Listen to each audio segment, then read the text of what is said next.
Well, despite gloomy forecasts, the Australian Retailers Association is now projecting $39.9 billion in sales during the Christmas shopping spree, an increase of almost 4% on last year. It's a big decision time for millions of shoppers searching for that perfect Christmas gift. But perhaps the best gift of all is blood. First, to help out, and secondly, because sooner or later you just might need it yourself. Greg Hoy reports. If you'd like to be absolutely certain your Christmas gift this year will be really appreciated by someone who really needs it, meet Ivy Tregenza. Well, who's the one with the red nose? Rudolph the Red-Nosed Reindeer. Did you say Rudolph? Well, and he's got a big red nose, hasn't he? Like any other 4-year-old, Ivy loves Santa, but she's not your average little girl, having spent much of her life in hospital or complete isolation.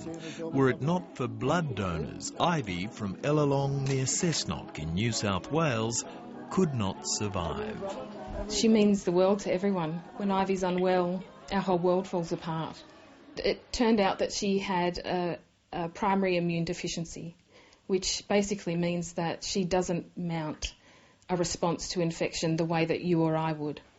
Eventually, Ivy was put on a treatment called IVIG, or intravenous immunoglobulin. Basically what it is an infusion of other people's antibodies from blood donations. One of many remarkable stories told across Australia, where donated blood is the difference between life and death. Coming back to school was just a real good thing after the few months living in hospital, just catching up with mates, which I hadn't seen since diagnosis. Ashley, our beautiful, healthy son, was diagnosed with acute lymphoblastic leukemia. One of the hardest things was he wasn't really feeling sick, but we had to make him sick.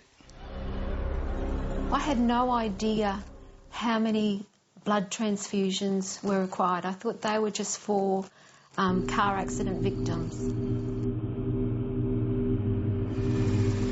12th of June initially to me was just a normal day. Bill Mark survived the dreadful crash 13 years ago near Townsville, Queensland, of 2 Army Black Hawk helicopters. 12 died, 12 were badly injured. Bill Mark survived for one reason. If I didn't receive a blood transfusion, I wouldn't have been here to see my grandkids. It's as simple as that.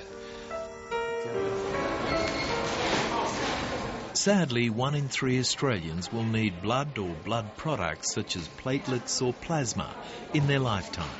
But only 1 in 30 will make a donation, just one of which can save 3 lives. 27,000 donations are needed every week. You don't really have to have a reason. Perth's Gwen Walton made her first donation in 1945 and has been giving merrily until very recently. They sacked me because of my age, but I'd be quite happy to go on as low as 100. It doesn't make any difference. I mean, if it's so easy to do, I think you're meant to do it. Not like Stan. It's a chicken. Aren't you? You are. No, he's wonderful. He comes with me when I donate, and he waits, while I do it, and he's very supportive. Too sharp now, I'm on TikTok. One call and I can fix that. I try and convince all my friends, but they always seem to have brilliant excuses like the needle's too big and it's better than taking a bullet for someone. I'm like, you can save a life. So doing this is sort of like jumping in front of a bullet for someone. Except for instead of like a bullet punching a hole through a vital organ, you've got a little hole in your arm. I think of them as heroes. Whenever someone contacts me and says that they've donated blood or plasma, I thank them profusely. For me, it's a selfless act. It's a gift that they're giving to my daughter and lots of other people out there who need the gift of blood. Should I squeeze my arm? If by some misfortune you or your friends or loved ones should ever need a blood donation, it's worth remembering that supplies can be lowest during the festive season, the time of giving. There will be decisions that will need to be made by medical staff about which patient has the most life-threatening condition that really must and does deserve to get the platelet first if we are that short. Tough decisions to make. Very challenging. Obviously, we're planning for shortages not to occur, but one can never quite anticipate what may happen around a holiday period. If there are lots of car accidents and lots of people with massive transfusion needs, they will also be requiring platelets, as well as the cancer patients. Right at the crest of the hill, there was another car. We met just right on the crest, and I started to skid and then crash. I thought to myself, well, I just started to pray. I could feel the warmth running out, and I thought, I'm bleeding. She was 7 months pregnant, and she was losing a lot of blood, and it was, dripping off the trolleys and onto the floor.